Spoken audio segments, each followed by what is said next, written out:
between the two hemispheres, that's why it's hemispheric, okay, of the brain. Now, what happens is they communicate when you're young, up until about 7 years old. Both sides of your brain, okay, left brain, right brain. Left brain is logic, right brain is creativity, intuition, that kind of thing. And what happens is they communicate, okay? So you think with both sides of your brain simultaneously. They share information. Up until 7 years old, your brain is mostly in theta state, okay, which is a relaxed state, and it's, it's not really, you're basically not a part of consciousness is what it is. Okay, sorry I got distracted by this notice that I got on our other platform. So you're not basically a part of consciousness until you're at least 7 years old. This is because you're just downloading, okay? If you want to talk about it like a computer, okay, your operating system is being installed until 7, okay? So you're downloading. This is why you see some incredible children online, like 4 years old, playing drums, and they're good at it, you know, that kind of thing. Like that you can see that they're going to be awesome when they're older, okay? So we have this technology now and this knowledge. It is technology in a way because of the application or the way it's being used. So first of all, up until you're 7, you're just getting downloads, okay? Then what happens? Well, then you go into a different brainwave state, and then you experience all the different brainwave states. Because a 7-year-old is normally just, and before 7, you're just accumulating knowledge. Your subconscious is accumulation of all of your senses, and all of your senses are engaged, fully engaged, okay? Always. You think you don't have a good memory, right? But then something triggers it, and you go, yeah, I remember that, right? Okay? So, trust yourself. Trust yourself more. Good morning, Jay. So, what happens during hemispheric synchronization or hemisync? Okay, just so everybody understands, it's two sides of your brain communicating back and forth. Okay, when you're an adult, what happens? Well, when you're an adult, right, hemisync actually is a technology that was invented. This process of creating hemisync in people, in adults. It was created by Dr. Robert Monroe, and he's with the Monroe Institute. And what he discovered was that binaural beats, and you can get this on YouTube, okay? You can go to YouTube, you can download this, or you can just listen to it from YouTube. Binaural beats create conditions where the left and right begin to sync up. Hemisync, okay? So the two hemispheres of your brain begin working together. Now that becomes very powerful. Now you get the same thing in, say, meditation, okay? Deep meditation. Okay, so these things do occur, but you have to slow down long enough, okay? You have to be willing. If you don't have the will to do this, then it's not going to happen. Can't happen. So then the question becomes, how bad do I want it? See? So, to create these conditions, you just have to pause. Okay, there's tons of meditations that include binaural beats. Now, I want to add a cautionary, some cautionary words of advice. If you are, let's say, going to meditate on particular affirmations, okay, that actually are going to reprogram your subconscious into what I would call desired results or intentional results, then be careful of what you listen to. Okay, so just read the descriptions and what they talk about, because if you program the wrong thing into your subconscious, that's what you will become. Okay, so in the Bible, when they talk about, when you hear the passage that says, as a man thinketh in his heart, so is he, the esoteric knowledge of that is the subconscious. It's not talking about this heart here that beats. Okay? It's talking about your subconscious mind. So let's understand this for what it really is. As a man thinketh in his subconscious, which means he has formed a pattern, which means he has formed a belief, and those beliefs, those core beliefs, are in his subconscious, so is he. And this is reflective of the universal law, okay, that we always talk about, okay, of correspondence. Whatever's in here is going to be reflected out here, okay, in the physical world. Whatever's in your mind, in other words, the condition you are in here is going to be reflected out here. So you know those girls you see in the office, everything on their desk is in the right place and they're organized. They're organized in here. You see some people with their desk is all messy. They're messy in here. It's a direct reflection of what's going on in here.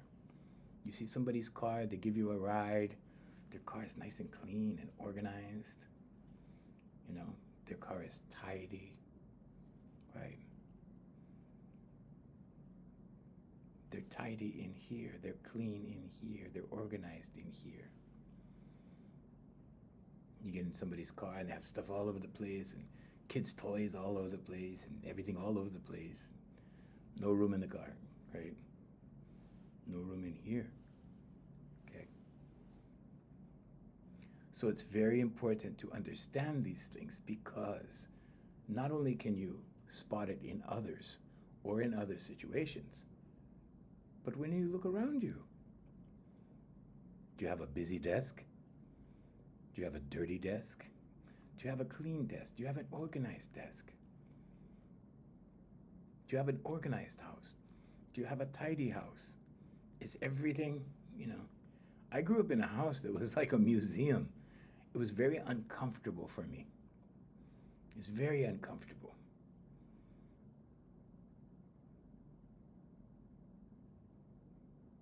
It's uncomfortable when you can't lie down on the couch and watch TV. You know, all my friends lived that way, right? And like, oh, that's what? I gotta sit up. You know, of course I was lying down when my parents weren't home. But I'm just saying, okay?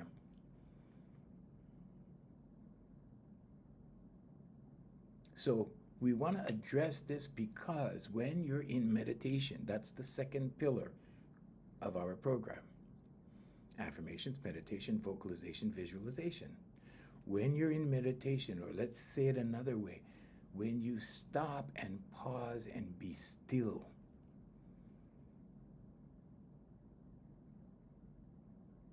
your brain can communicate with both hemispheres instead of just, you know, one side, pull one side, pull one side. Okay, so the creative people are pulling right brain. Okay, so I'm a right brain person, dominant right brain, so I pull right brain. When I enjoy binaural beats, then I go left, right, left, right, left, right, left, right. When I have to apply myself to something that requires thinking, left brain, left brain, left brain, left brain. Okay, so it's a very, I want to say, liberating experience, because the people that pull left, and I work with a lot of them because they're professionals and they're good at what they do, okay? Some of them, very little bit right brain. You'd be surprised how many people are not creative. And I'm not saying this to be mean or anything like that. I'm saying it because I did not know until like the last few years that creativity is not as common as I thought. Because I worked with a lot of creative people. My career, one of my careers, two of my careers, focused a lot on creativity. And so in those respective careers, and I've had about 4 simultaneous careers. I'm still involved in a few of them, not all of them. But in a couple of those careers, creativity was key. In other words, you had to imagine. A lot of people can't imagine. And they say it out loud. I can't imagine this being this way. Like, right? You know, or I can't imagine that. I just can't imagine it, because they can't. Because they pull logic. They pull left brain.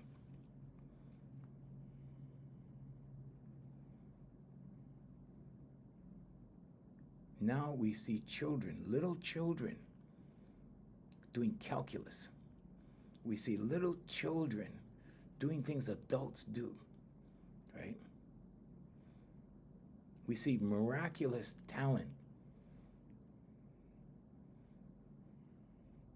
You know, when I was a kid, we didn't see those things because we didn't know those things. So the world is evolving constantly. Consciousness evolves, intelligence evolves, and now we have generations of children that are coming up in a new world, in a new way. Now, socially, we have issues because socially, they may be behind. Intellectually, or with their personal gifts, let's say it another way, with their gifts, with their talent, with both either or, left or right brain capabilities or gifts or talents. We see exceptional improvement. And on the social end, we need to work on those things.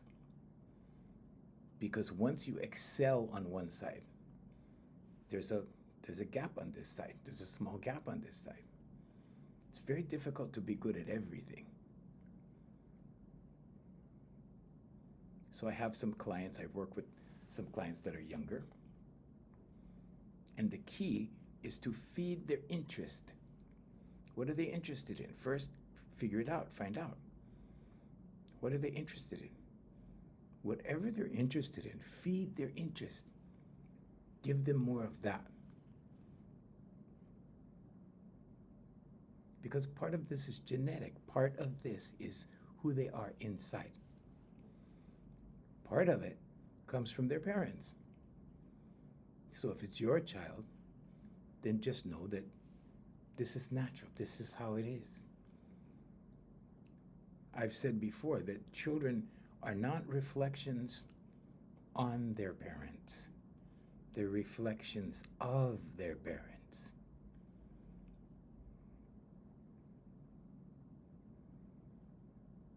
So we got a lot of stuff backwards in the old days. We got a lot of stuff wrong in the old days. We were raised with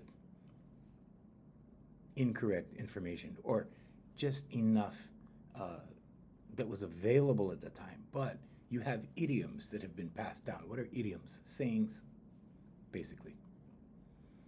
Putting the cart before the horse, that kind of thing, right? Wake up and smell the coffee.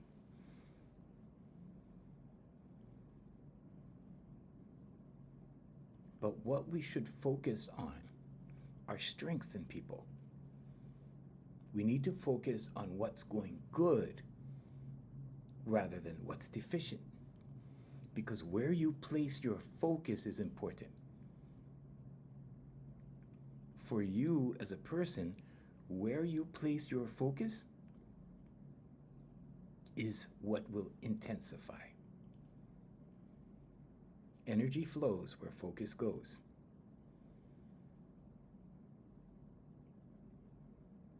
So when you commit to a decision, when you commit to an interest, the key is commitment. If you commit to something, you can make it happen. I don't care what it is. I don't care what it is. Because God is real. The superconscious is the label that I apply. The superconscious, I got to really define that for people, because people message me and they, dude, we saw your stuff, and Superconscious, I never heard of that. So there's the conscious mind, the subconscious mind, and then there's the unexplained. You can call this over here, you can call this God, you can call this whatever you believe, whoever your God is, whatever you believe that is. But that's the superconscious. That's the label that we're applying to that. And the reason why we're applying it is because we're not here to tell you what to believe or who to believe in. Okay, that's not my purpose. So we need a label that we place on that because everybody believes different. And some people don't believe at all. And that's fine. So we don't want to narrow it down so much as to exclude God or to exclude deities or to exclude higher powers or infinite intelligence. The subconscious is actually described as being infinite intelligence, but we go a step further. So that's why the conscious, subconscious, and superconscious. I just want to qualify that statement. People are like, "What's the superconscious? I never heard of that." If you search it up, you'll see the term, but it's usually used in the spiritual world. So it's used in religion, it's used in spirituality, in those genres, but it's not used in science. And it's not pseudoscience either, because it's not something that we're claiming does this, that, and the other thing. We're saying if you believe in something higher than yourself, we're going to place that label on it for you, okay? So that's what that means when I refer to the superconscious. That's what I'm talking about.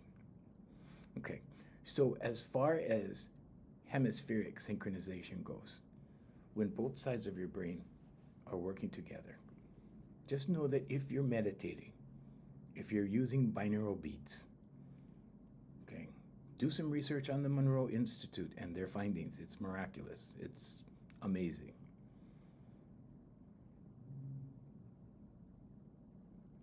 Are there other times that this happens? Yeah, sure.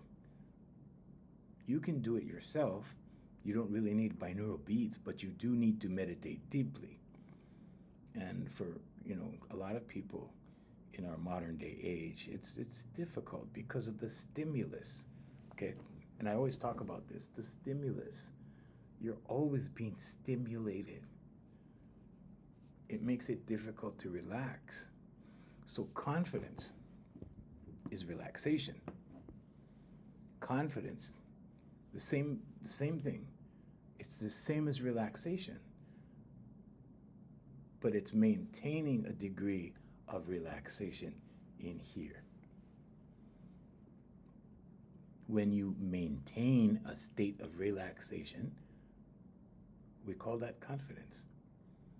Confidence is a relaxed inner feeling, a centered feeling, a feeling of neutral, because you're not being pulled one way or the other. Okay, you're not being influenced in any way, you're just being you. And that is a state of awareness. That is awareness. You are awareness. You're a human being. You're the highest intelligence on the planet. If you want to see a miracle, like I said, go in the bathroom, turn on the light, look in the mirror, there you go. There's your miracle. You can do anything. You can do a lot more than you're doing now, if you want to. Some people live the good life, right?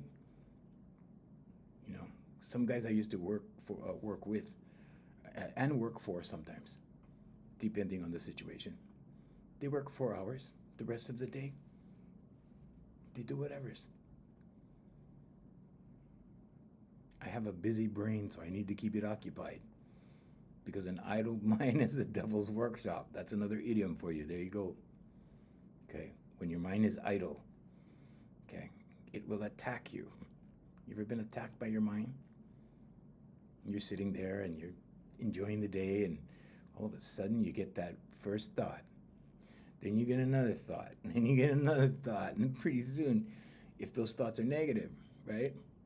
Or if those thoughts are fearful, whatever those thoughts are provoking in a negative manner, because first you get the thought, then you feel fear.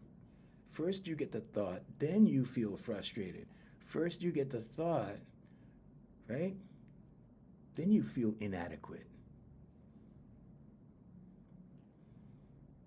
And when you get a bunch of these thoughts, especially if you're a good thinker, if you're good at thinking, if you have a busy brain, they keep coming. They keep coming. Boom, boom, boom, boom, boom. One thought after the other, after the other, after the other, and pretty soon, what happens? You're terrified. You're scared. You become fearful. What happens to your life path? Your life path unfolds like this. Like this. Life unfolds for you. It doesn't happen this way. It doesn't happen to you.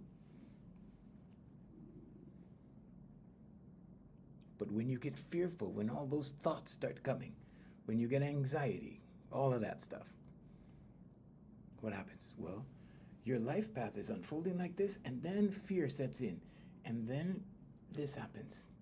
And if the fear is too immense, it will pause. Now you're not going anywhere. Now you're not doing anything. Now you're depressed. Because you can't do, you're paralyzed. You ever have paralyzing thoughts? You ever get so indecisive that you can't make a decision, that you can't move, that you can't do anything? You ever been in a relationship like that? Yeah.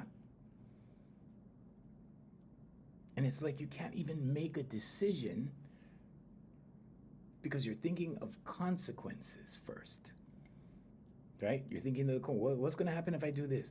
What's going to happen if I do that? Should I do this? Should I do that? This, that, this, that, this, that, this, that. In the meantime, are you moving? Are you making progress? No, you're frozen. You're still.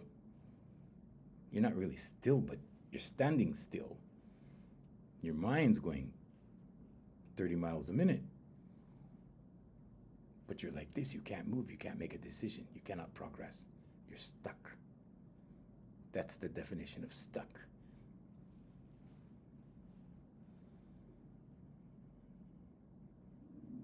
Consequences are real, but don't fear consequences. Focus on the steps, not the consequences. Because you don't know. You do not know. And the reason that you do not know is when you take a step in a certain direction, the doors will open, but you have no way of knowing what the eventuality is. And we call that worry. Because when you worry, okay, or when you're preoccupied with a potential result, when you worry, what happens? It prevents movement. It prevents the steps. Because now you're worried. Like, well, I don't know if I should do this, because if I do this, this might happen, that might happen, that might happen. Okay, so there's not just one possibility of an outcome. There's a myriad of possibilities. In quantum physics, they show us that there are infinite possibilities for every step. And we understand this now. And you can't predict the reaction of anything you're taking a step towards. It's impossible.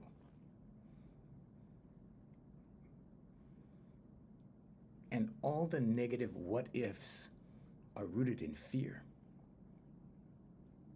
Every one of them. Every negative thought is rooted in fear. Because at the top, there's love. And down here, there's fear. So when you're taking steps towards anything, it could be a college degree. It could be a high school degree. It could be a GED. It could be a new job. It could be a new relationship. It could be a promotion within your existing position or your existing company. When you take the steps with love. What does that mean? Good intentions. When you take steps with good intent, things just happen to turn out good, right? Good intentions.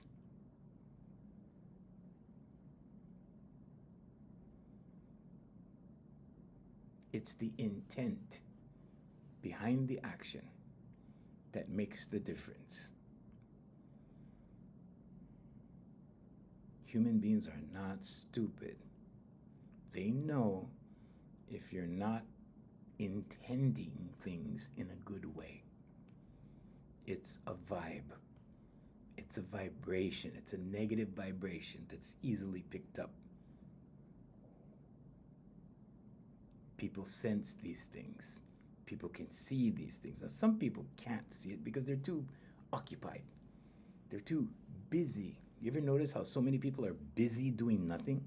They're busy, but they're doing nothing. They're not accomplishing anything, but they're busy, right? They're busy. They're busy here.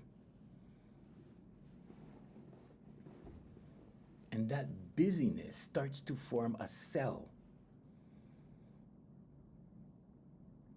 What kind of cell am I talking about? A prison cell. The prison is here.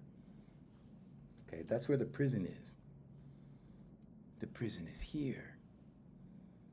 And pretty soon you're locked up in this cell. Okay? A cell.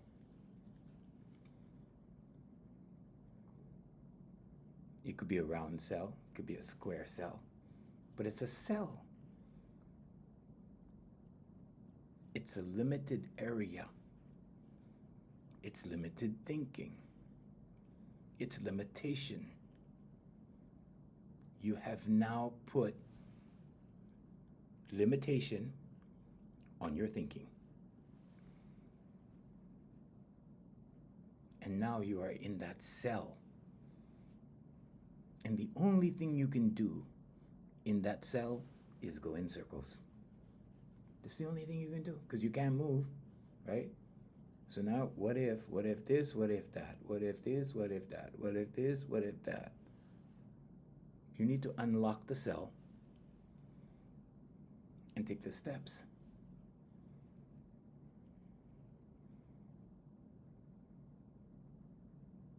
When you take the steps with good intentions, guess what happens? Doors open. The right people come into play.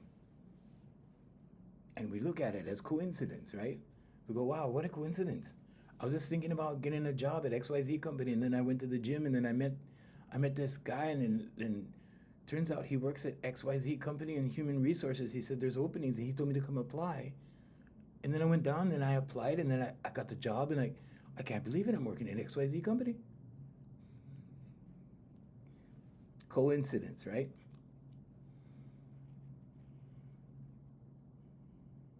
I'm here to tell you God is real.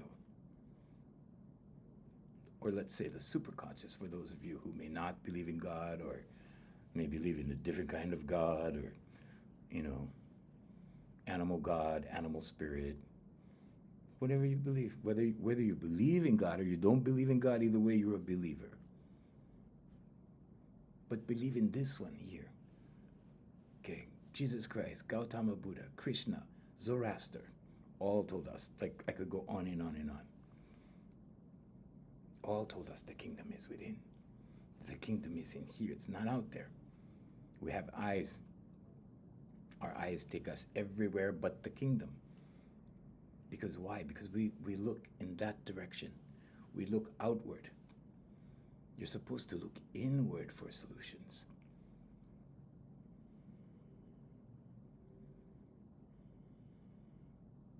Prayer is speaking to God. Prayer is asking. Intention is asking.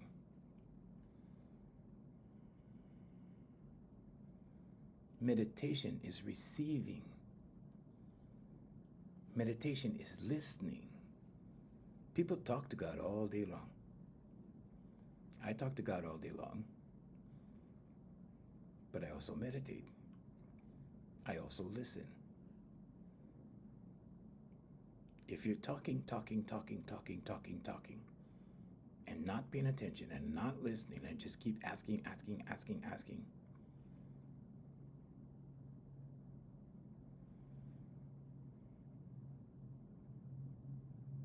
your subconscious is going to just focus on the asking.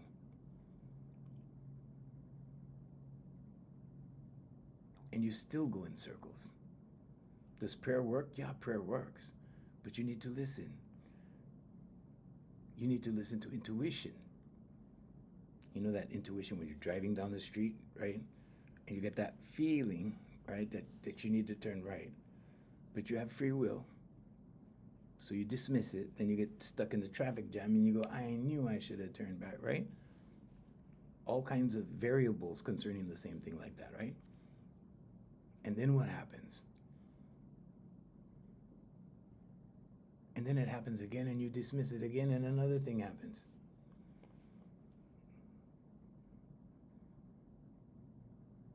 This is the work of the subconscious and the superconscious working together. It's telling you, it's giving you the right solutions.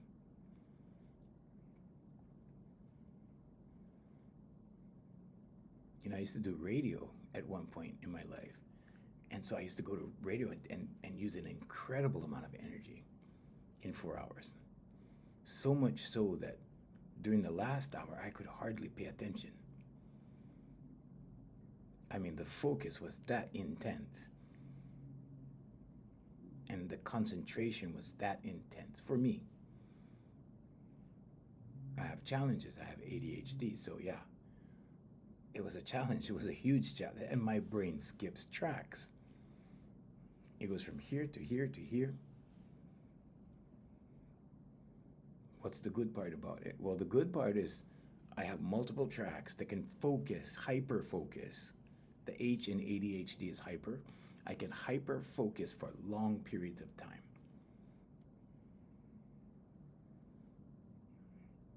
After that, I get burnt out. But yeah, it takes an incredible amount of energy. And after those 4 hours, I used to go straight to my office. And I used to throw myself back in my chair. And I used to meditate for half an hour. Not sleeping, meditating.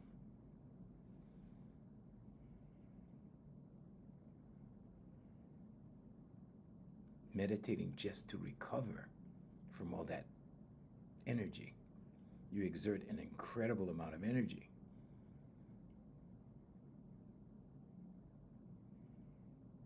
So don't forget to take that time out, take that energetic time out. Affirmations, meditation, vocalization, and visualization. Okay? Take the time to write your intentions by hand, not with your phone, not with a computer, by hand. Do your meditation. Start with 5 minutes. It's a challenge, believe me. It's a challenge. You only need 10 minutes a day. I do 2 meditations every day. I've been doing it for a while now. 44 minutes and then 30 minutes. It's incredible. It's incredible. You should try it. But first, 5 minutes. Okay, 5 minutes first, 10 minutes. After you do 10 minutes, try for 15, then try for 30. It's like anything else in life. You need to grow it. Everything starts small. Everything in the universe starts small. But everything starts with a thought. So first, think about it. Before I create something, or before I go about a task or whatever it is, I have to think about it for a while. Not because I'm trying to find an answer. Not because I'm trying to find out how. The how is God's job. My thought process is like, okay, do I want to spend my time on this? Is this worth it for me? Is this a good investment of my time? Your time is your life. The things that you spend your time on, you're spending your life on. Okay, so some of those things maybe shouldn't be in your life. If something is a hassle, if someone is a hassle, if a job is a hassle, don't spend your life on it. You don't have to push it away. Just walk away from it. Do something else.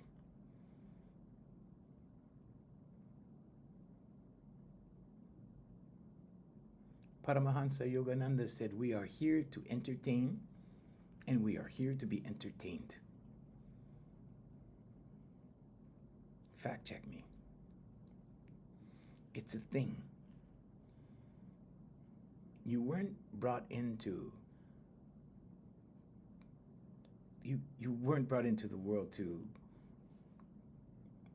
for lack of a better term, be an economic slave, although that has happened. You weren't brought into the world to suffer, although that happens. You weren't coming, you didn't come in, you weren't brought into the world or you didn't arrive into the world to become an evil spirit, but it happens. But the universal law of transmutation of energy tells us we can change that.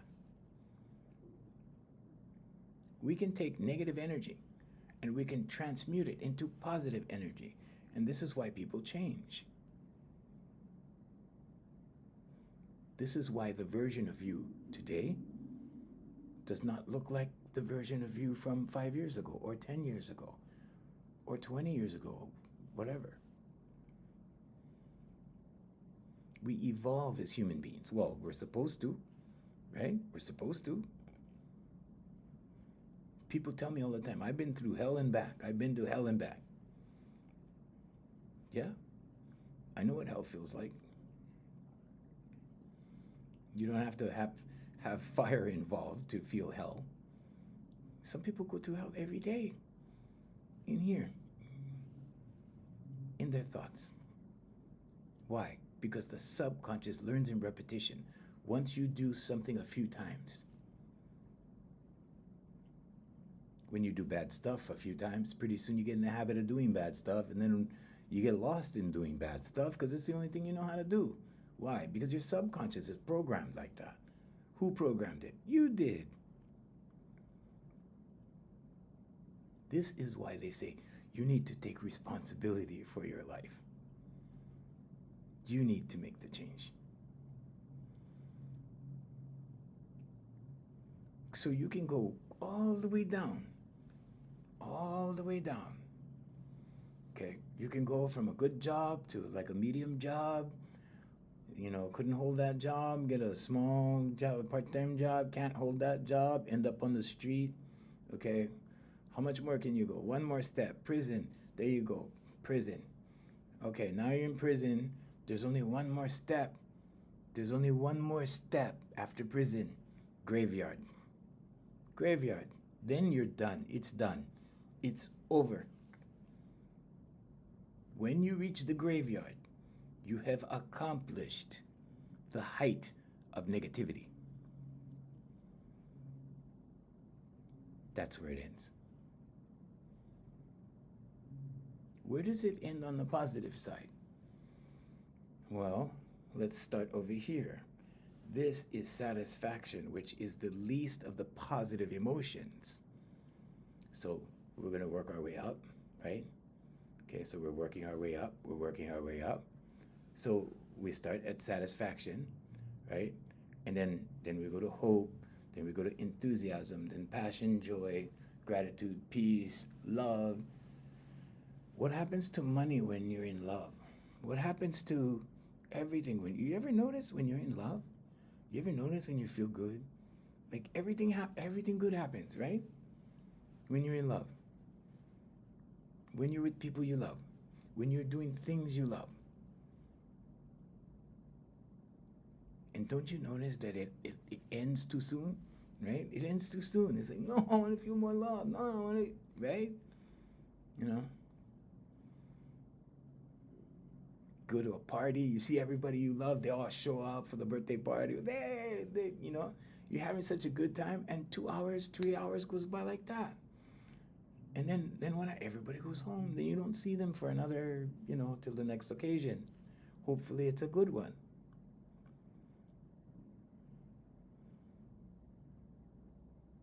And you miss it on the way home. That's how fast it comes. That's how fast you miss the good time, the love. When you feel that love, as soon as there's an absence of it, on the way home, it's like, wow, wish that could have happened a little longer. So what is the end result of love? Well, you can make money. Okay, satisfaction. You can be satisfied with your paycheck. Then you get hope and enthusiasm. Then you get paid more, right? Because you're enthusiastic now, right? You know, you're ready to, as they say, kill it. Okay, smash it, whatever. And you keep going. I'm gonna knock this out. Yeah, I'm gonna do this project. Yeah, we're gonna make these sales. Yeah, we're gonna push for more sales next year. Yeah, we keep going, we keep going, we keep going. And you keep going like that, and you keep going like that, and then what happens? Where does it end? Well, you can go tens of thousands, you can go hundreds of thousands, you can go millions, you can go tens of millions, you can go, you see? It keeps going. It's unlimited on the positive end. On the negative end, graveyard. Done. There's only a few steps to graveyard. Only a few. Because your life can get bad and it can go in a tailspin. And life can change in a heartbeat. Like that. In a heartbeat. And where are you going? Well, if you're lucky, maybe the street is that you still have a chance. You still have a chance to get back in a house. You still have a chance to get a job to make your life better. I lived on the street. I lived on the street for like a few months. I wasn't mad at God. I was too busy having fun. I had fun on the streets. I got to see how the other half lived. I became the other half. I was sleeping right there on the sidewalk, 4 o'clock in the morning. I can't even tell you how cold it is. You are shaking, even with a blanket. You are shaking.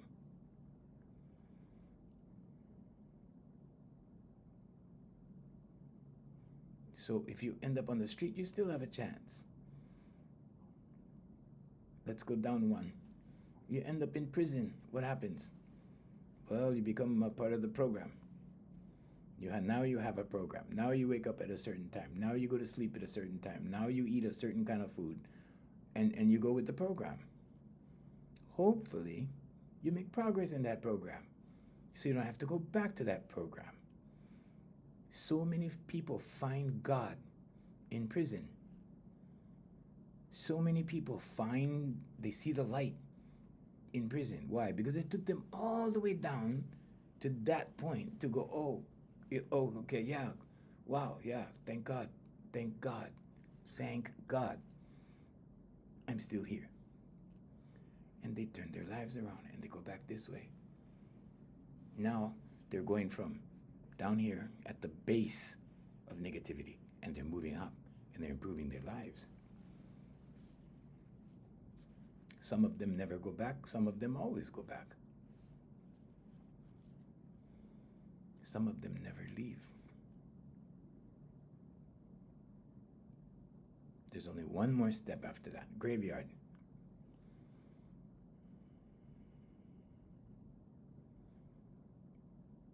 But on the other side, it's unlimited. Positivity is unlimited. So your low frequencies begin with worry, and it works its way down. Worry, irritation, disappointment, criticism, anger, hate, boredom, envy, despair, grief, guilt, fear, shame. Well, fear at the bottom. it works its way down like that. So if you're in fear, that's the good news.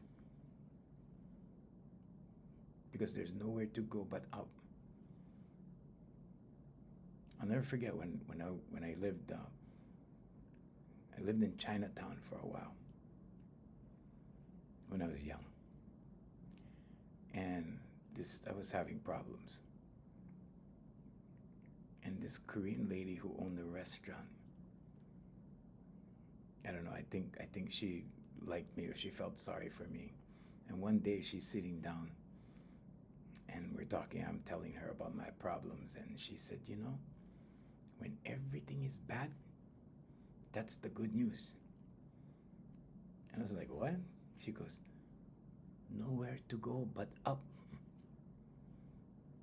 And she was right. She was right. Is it an easy road to go up?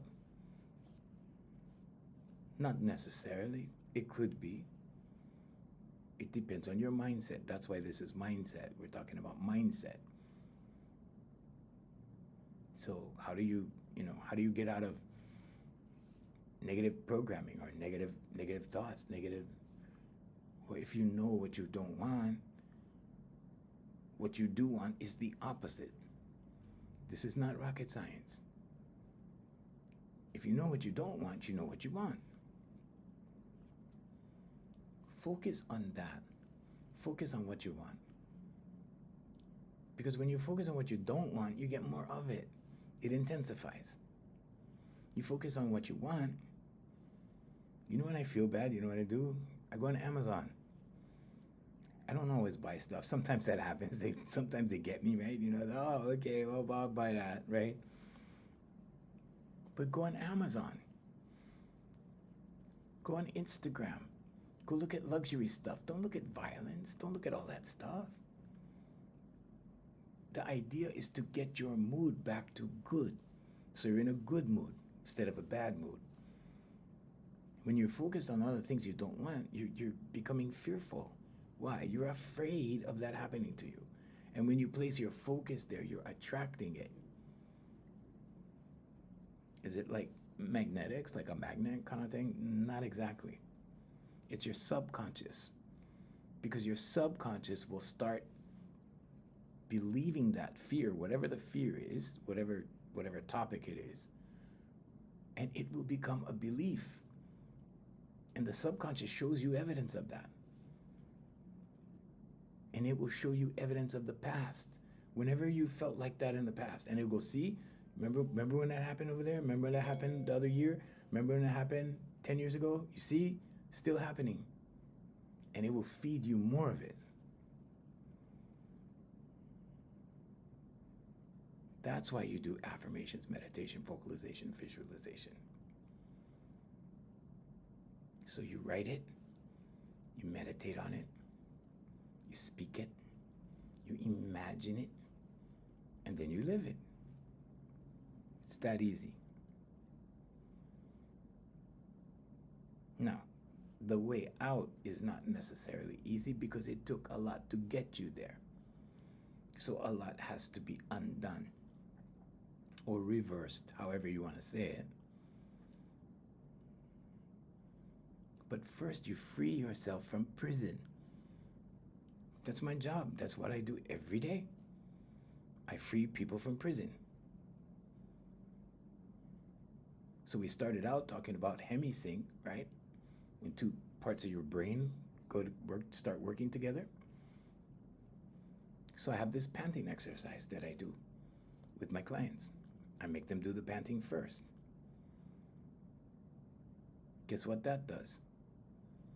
It puts the brain into hemisync. Hemispheric synchronization is the full term. Look it up. It's a thing. It's a real thing. When you pant for 2.5 minutes, I have a 2.5 minute panting exercise. When you pant for 2.5 minutes, guess what happens?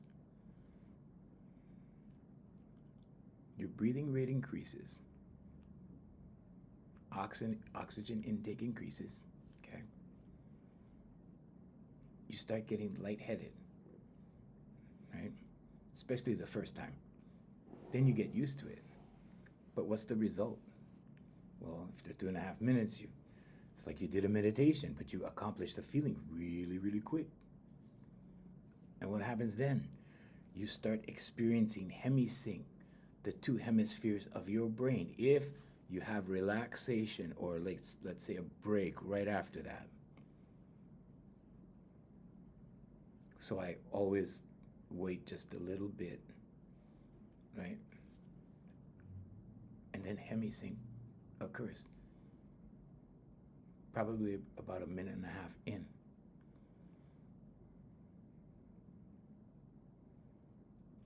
I have doctors that do my exercises, and I ask them about it, and they go, I don't really know how to describe what's happening, but yeah, I feel it. So yeah, when you have the calming phase after that, now both sides of the brain are working in harmony for a little bit, for a little while, and then it goes back. But that's enough. So what do I do now? Now I give my clients sound files. So they have the sound file, and I tell them, all you got to do is do this. Do it once a day. So they put their brains in hemisync once a day. One time a day, the left and right brain work together. It's amazing. The results are amazing. Amazing. You get that euphoric feeling. Why? Because now you've achieved hemisync. Now you have that balance. Instead of pulling one side, pulling the other side, now you have balance. Once you achieve balance, guess what happens? All kinds of good thoughts, all kinds of good stuff, all kinds of good information, all kinds of inspiration.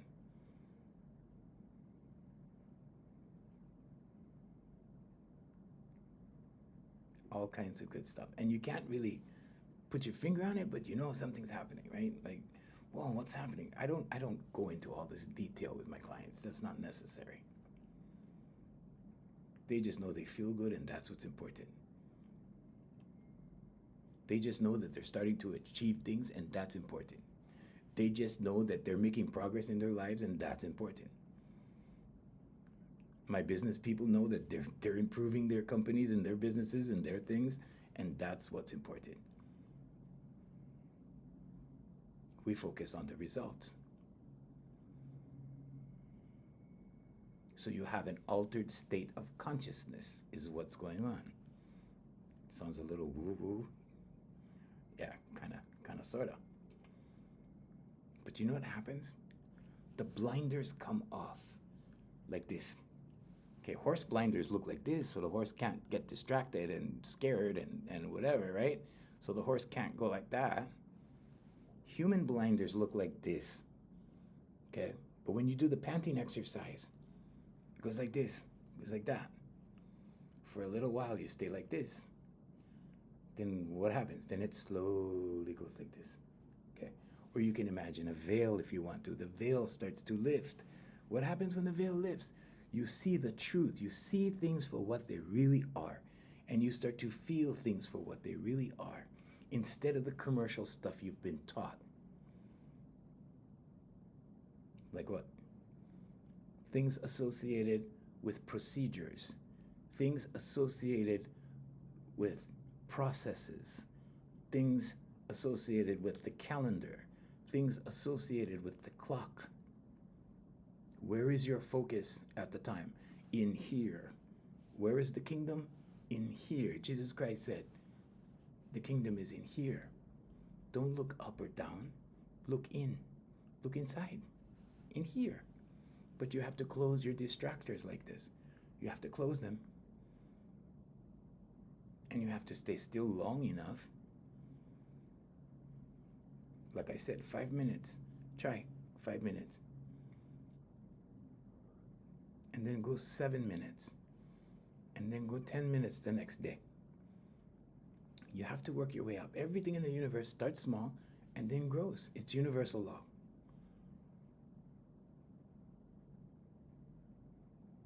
That's why it's very difficult to win the lottery if you have never won a lottery.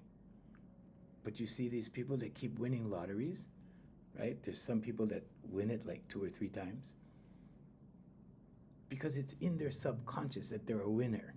It's in their subconscious that I win lotteries because they've experienced it.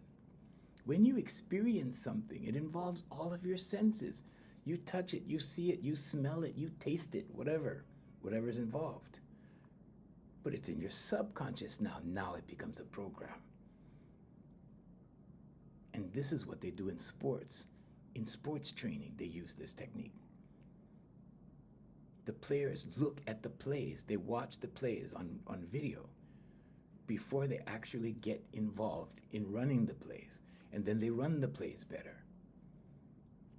This is not anything new. This has been done for years and years and years. None of this is new.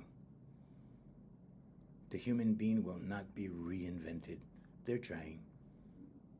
They're trying. The human being can be modified.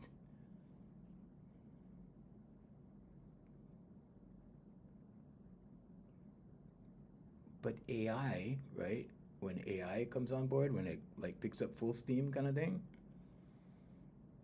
you're going to see a lot of professionals out of work. You're going to see a lot of people out of work. Why? Well, because the world is evolving. They don't have to work. You can use AI. If you don't know how to use AI, start learning now. You need to learn now. If you're just starting to learn now, you're still behind. Time to catch up. But just know that more than AI, you are a human being. You are the miracle. You just don't see it because your eyes are looking out there instead of in here. The kingdom is within. Thank you, Jay. Jay's telling me, see you tomorrow. Yep, it's time to see you tomorrow. Anyway, we're here on 7 platforms every day, 7 a.m. Hawaii time. Wherever you are, we bid you a fun aloha and lots of love.